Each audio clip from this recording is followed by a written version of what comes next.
footprints, no trace. No mercy.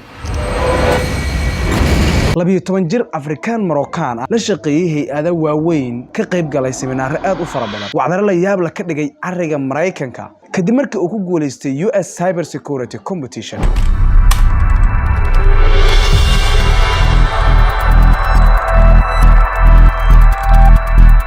كل العالم بيتكلم على الطفل المغربي العبقري ريان آية الفار. السلام عليكم كسر هذا مقالكنا معنا مقالكم waxaa kaga hadli doonaa 12 jir Marookaan Afrikaan ah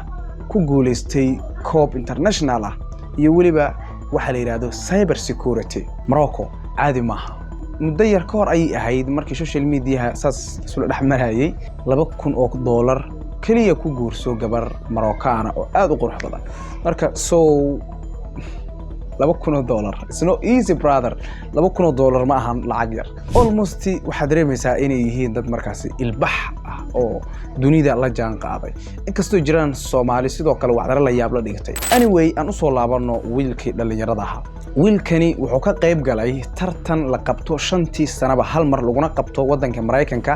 tartankan waxa qabta hay'adda amniyaadka internetka ee wadanka Mareykanka hadaba wiilkani wuxuu koobka ka qaaday oo ka dul xayuubiyay kumanaan khubaro cilmiga cyber security-ga ah muddo aad iyo aad u fogna ku jiray saaxadan ama fildigan cyber security oo ah dad expert oo khubaro ah hadaba waa maxay cyber security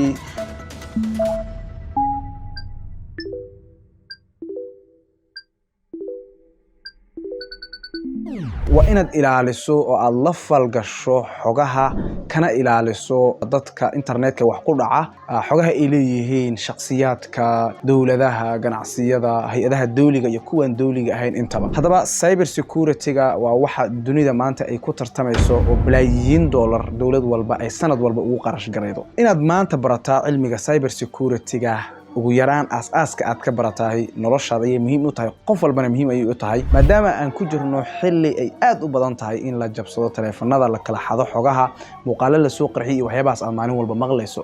cyber security-ga inaad barato waxay ka caawinaysaa in aad ogaato weerarada lagu haayo dabinada lagu daadin karo waxyaabaha lagu qiyaami karo waxyaabaha dabinka lagu dhigayo si markaas xogahaaga iyo mobiladaada iyo yaani loola wareego waxyaabahaas oo dhan ayuu ka saacidayaa oo internetka si safe oo amni ah inaad u isticmaasho ayuu ka caawinayaa in aad barato cyber security-ga xilligan maanta la joogo hadaba barashada cyber security-ga waxay ka dhigaysaa qof aad iyo aad u muhiim ah dunidana laga raadiyo that's why dawladaha ay millions of dollar malaayiin dollar boqol iyo dhowr milyan oo dollar ay sanad walba ugu qarash gareeyaan sida wadanka Mareykanka ah cyber security-ga ama amniyaadka internetka hackerska aad maqlayso dawladaha kale oo internetka xogaha ka jabsada aad maqlayso TV-yada xogaha laga jabsada maalin walba aad maqlayso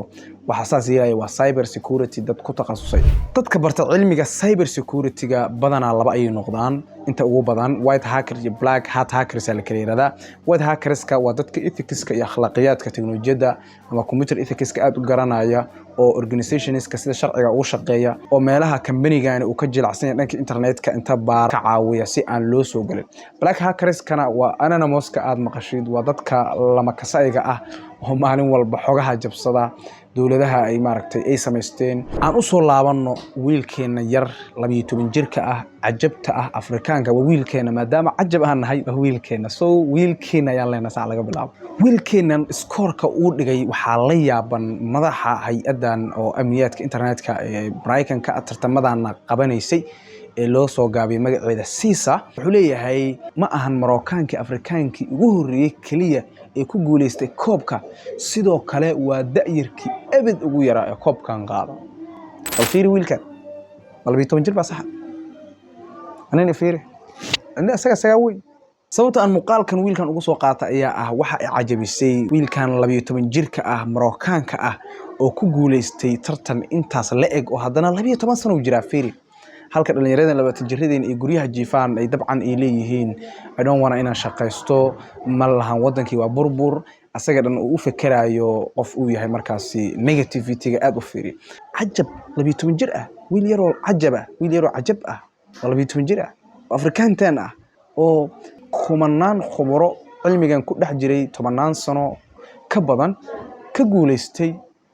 ka yaabiyay aragii dhan ee Mareykanka ah noqday wiilkii ugu yaraa ugu da'da yaraa ugu horeeyay wiilkii ugu horeeyay Afrikaan ah oo haddana Maroccan ah oo ugu yaray abid oo koobkan haddana qaado score la yaab marka waxaan rajaynayaa muuqaalkan wax uun inaad ka faa'iiday dhiirigelin ku noqdo la yaab kula noqdo anyway adiga si aan muuqaaladan iyo muuqaalada la midka u soo badino nagu soo biir asxaabtaadana la sii wadaag